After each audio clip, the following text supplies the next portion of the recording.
Kingdom Hearts HD 1.5 Remix features 2 games in one movie. First, we have the final mixed version of the original Kingdom Hearts. Hide your kids, hide your princesses because they're snatching up everybody in Kingdom Hearts. This game starts out very slow as it's just a fetch quest game for the first 2 hours of the total of around 30. But a mysterious door unlocks one night and you and your friends go through because your kid's hungry for an adventure, of course. You want to leave this island you've lived on your whole life. But once you get there, you're alone. So with your newly acquired Keyblade, you set out on an adventure to find them. Meanwhile, King Mickey is gone as he notices the stars are going out, and Goofy and Donald are tasked with finding the key, and guess who's got it? You meet up and go on a crazy Disney adventure taking out the Heartless trying to consume the different Disney worlds and snatching their princesses. So it's up to you to battle your way to the keyhole and sealing them back up. You'll go to 11 different playable locations in total, including places like Wonderland and the 100-Acre Woods. Meet all kinds of awesome Disney and Final Fantasy characters like the Beast and Cloud. Some will even join your party while you're in their worlds. This is a great experience for Disney fans, but the greatness ends there. Not to say it's bad, it's a decently fun game, but it feels very dated while it looks amazing remastered in HD. Proof that looks aren't everything. The biggest offense in this game is its platforming and camera. The platforming is insanely stiff, making some sections of the game ultra frustrating like swinging on the vines in Tarzan's jungle, and Sora annoyingly dashes forward when he attacks, making encounters near ledges insanely frustrating, as falling from them can mean starting at the bottom all over again and killing enemies you already defeated. And the camera locks itself.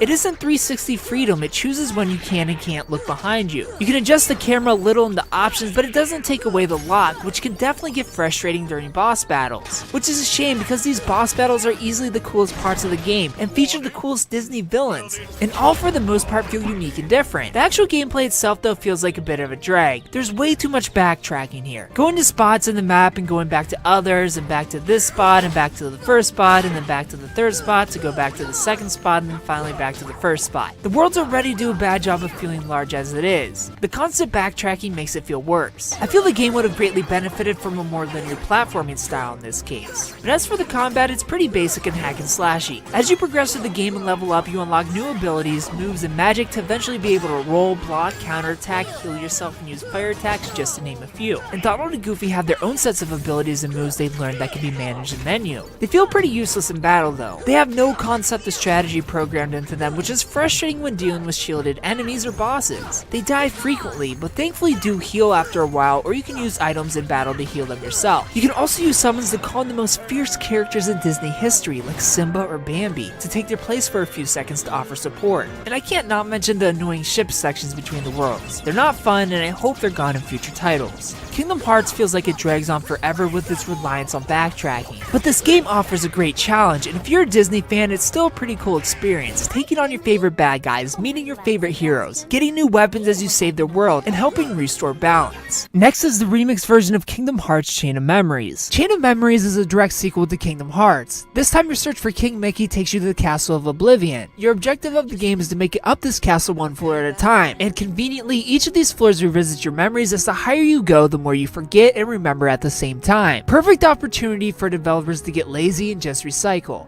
And that's exactly what they did. Chain of Memories is just the original Kingdom Hearts put into a card combat format with the excuse of memory loss. There's nothing new to see here other than a few characters in the Kingdom Hearts lore. But as for the Disney characters and worlds, it's revisiting the exact same places in the original. This is one of the rare instances where you're better off just watching all the cutscenes for the story on YouTube than actually spending 20 hours of your life playing through. Which is a shame because the game is actually really good and has potential to be addictive. Unlike the hack and slash meets 3D platforming style of the original, Chain of Memories is more of a dungeon crawler meets hack and slash card game. You go into a room, kill some Heartless for XP, and at the end of the fight they also drop a card. You use these cards to open new doors in these dungeons, and what's in these rooms is dependent on the card you play. The only rules to the cards you can use on the door is that the number has to match or be higher, and rarely you'll need to match or be lower for the card value. And each card has its own perks such as more Heartless, treasure room, a shop to buy cards for combat, among many other things. And for combat you attack with these cards in real time. The highest value gets the hit. It's very fast paced and rarely requires any thinking, but definitely requires a bit of strategy, but it's all very accessible, preventing you from raging during battles. You build up your deck with attacks, summon, and magic cards you get throughout the world, and breakable items, shops, and story progression. But your deck does have a max amount of CP, and as you level up, you get to choose if you increase this cap, your HP, or learn a new slight move, which is pulled off by stacking 3 weaker cards together for a more powerful attack, which gives reason to not just toss the weaker cards to the side or sell them. And you do have allies by your side, but you have to catch their cards mid-battle to call them in to do an attack, much like a summon. They aren't there fighting with you the whole time like in Kingdom Hearts 1, which is fine as the battles are miles easier here. It's a great concept, but again, the worlds in the story, even the boss fights, they're just compact versions of the real thing. It's all recycled from Kingdom Hearts 1, which kills this game. Kingdom Hearts 1 is the superior game. If you want to experience these Disney worlds, play that one instead. You do play as someone else in the final chunk of the game that I'm not going to say for spoilers, but even they're revisiting the same spots too. Chain of Memories is included in the collection and is definitely worth at least checking out, but don't be surprised when boredom kicks in, as you never see anything new. And finally is the movie version of Kingdom Hearts 358/2 Days.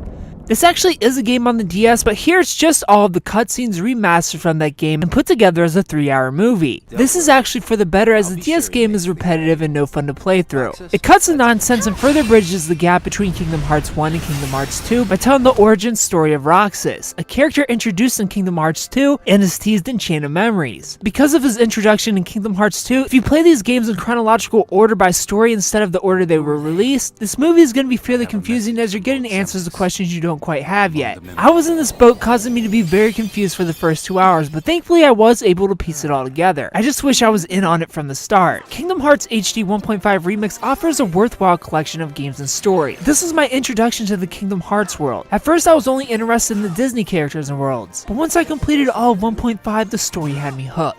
I give Kingdom Hearts HD 1.5 Remix a 7.5 out of 10. If you played Kingdom Hearts 1.5 Remix, tell me what you thought about it down in the comment section below. If you haven't played it, tell me if you plan on picking it up. Thumbs up if you liked the video, subscribe if you're new to the channel, and thanks for watching.